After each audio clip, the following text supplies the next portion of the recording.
Hi everyone, welcome to the Highlights from Ukraine podcast, your daily audio summary of the latest news reported in the Ukrainian media.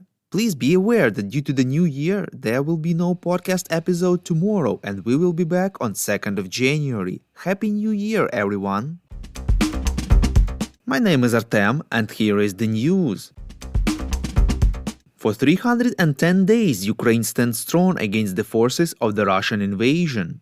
Defense Minister of Ukraine Oleksiy Reznikov addressed the Russians who are liable for military service before the new year, reports Ukrainska Pravda. He warned that they have about 1 week left before the Russian authorities will close the borders for men, then declare martial law and begin another wave of mobilization.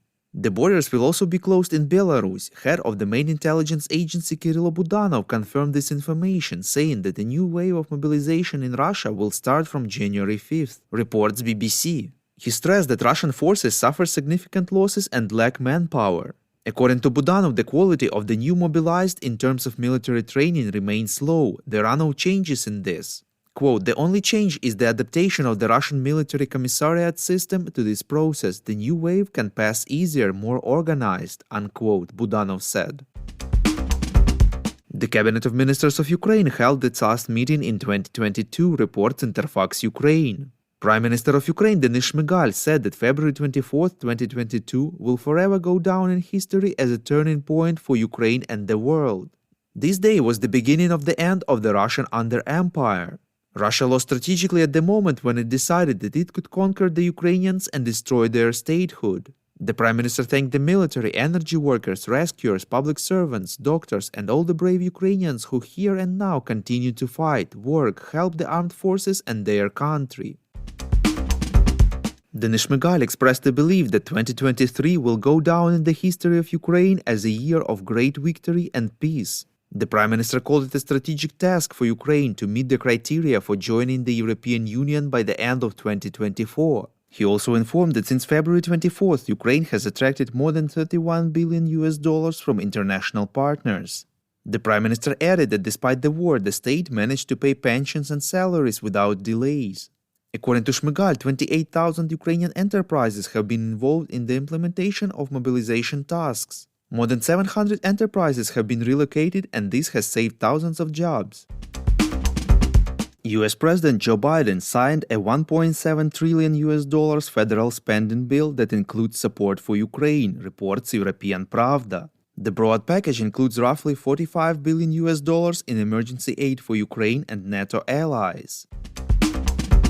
In his evening video address, President of Ukraine Volodymyr Zelensky said that this year Ukraine not only maintained its air defenses, but made them stronger than ever. He stressed that in the new year, Ukrainian air defense will become even stronger, even more effective.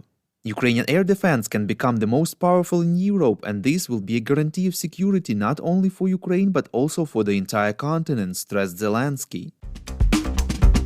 President Zelensky presented representatives of the Ukrainian volunteer movement with the Golden Heart Award for the first time. He emphasized their contribution in supporting the defense of Ukraine. Zelensky thanked the volunteers for their difficult and extremely important work, adding that the Golden Heart Award symbolizes the dedication of volunteers to Ukraine and the defenders of Ukraine. The State Border Guard Service of Ukraine informed that since the beginning of the Russian full-scale invasion of Ukraine on February 24th and the introduction of martial law, some 12,000 men liable for military service tried to illegally leave Ukraine, reports Radio Liberty. In addition, 12 cases of fighting drowned men were recorded on the Ukraine-Romania river section of the border. Also, border guards found the bodies of 3 men who died in the mountains. According to the martial law, men liable for military service are prohibited from leaving Ukraine. If you like what we do and would like to tip us, you can now do so directly to our PayPal. Check out the link in the description to this episode for more details. And as usual, you can subscribe to our Patreon. In gratitude for your help, we will give you access to a series of exclusive episodes on wartime life in Ukraine. We call on you to demand from governments of your countries to impose the toughest sanctions possible on Russia and its citizens to stop their invasion of Ukraine.